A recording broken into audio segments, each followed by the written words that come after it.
So ಗೆಳೆಯರೇ, ಇವತ್ತು ನಾವು ಎರ್ಕಾಡ್ನಲ್ಲಿ ಈ ಲೇಡೀಸ್ ಸೀಟ್ ಹತ್ರ ಇಲ್ಲಿ ಟ್ರೆಕ್ಕಿಂಗ್ ಪಾಯಿಂಟಿಗೆ ಬಂದಿದ್ದೇವೆ. ಇದು ನೋಡಿ, ತುಂಬಾ ವಂಡರ್ಫುಲ್ ಇದೆ. ಈ ಪಾಯಿಂಟಿಗೆ ಬಂದು ಸುಂದರ ವ್ಯೂ ಇದೆ ಇಲ್ಲಿ. ಸೊ ಹಿಂಗೆ ಬಂದ್ವಿ ನಾವು. ಬಂದಿಲ್ಲ, ಹಾಫ್ ಆನ್ ಅವರ್ ಆಯ್ತು. ಒಂದ್ ನಿಮಿಷಪ್ಪ, ಫೋಟೋ ಹಿಡಿದು ಕ್ಯಾಮ್ರಾ ಹಿಡ್ಕಪ್ಪ. ಸೊ ಇದು ಟ್ರೆಕ್ಕಿಂಗ್ ಪಾಯಿಂಟ್ ಬಂದು ಇಲ್ಲಿ ಚೆನ್ನಾಗಿದೆ ನೋಡಿ. ಬನ್ನಿ, ಹಿಂಗೆ ಬನ್ನಿ.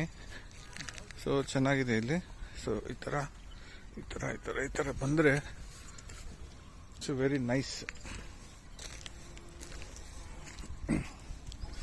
ಸಾಕು ಇಲ್ಲಿಗೆ ನೋಡಿ. ನೋಡಿ ಚೆನ್ನಾಗಿದೆ, ತುಂಬಾ ಚೆನ್ನಾಗಿದೆ. ಕೆಳಗಡೆ ಬಿಯರ್ ಬಾಟಲ್ ಬೇರೆ ಬಿದ್ದಿದ್ದಾವೆ ಇಲ್ಲಿ. ಅದು ತೋರಿಸ್ಬಿಡ್ತಾರೆ ನಮ್ಮ ನೇಚರ್. ಅಂದ್ರೆ ಇವರು ನಮ್ಮವ್ರು ಈ ತರ ಎಲ್ಲ ಮಾಡಬಾರ್ದು. ಇಂಥಲ್ಲೆಲ್ಲ ಬಂದು ನಾನು ಸ್ವಲ್ಪ ಒಂಚೂರು ಹಿಡಿಯಪ್ಪ, ಫೋಕಸ್ ಮಾಡಿ. ಸೊ ಗೆಳೆಯರು, ಇದು ಬಹಳ ಒಳ್ಳೆ ಟ್ರಿಪ್ ಆಯ್ತು ನಮ್ದು. 2 ದಿವಸ ಟ್ರಿಪ್ಪು, ಎರ್ಕಾಡ್ ಟ್ರಿಪ್ಪು. ಸೊ ಇಲ್ಲಿ ಇವತ್ತು ನಾವು ಬೆಳಗ್ಗೆ ಸೈಕಲ್ ತಗೊಂಡು, ಎಲೆಕ್ಟ್ರಿಕ್ ಸೈಕಲ್ ತಗೊಂಡು ಎಲ್ಲ ಸುತ್ತಾಡ್ತಾ ಇದ್ವಿ. ಒಂದು 15 ಕಿಲೋಮೀಟರ್ ಇದಕ್ಕೆ ಸುತ್ತಾಡ್ತಾ ಇದ್ವಿ. ಸೊ ಈಗ ಇದು ಲೇಡೀಸ್ ಪಾಯಿಂಟ್ ಹತ್ರ ಬಂದು ಮೇಲೆ ಬಂದು ಇಲ್ಲಿ ನೋಡ್ತಾ ಇದ್ವಿ. ಚೆನ್ನಾಗಿದೆ.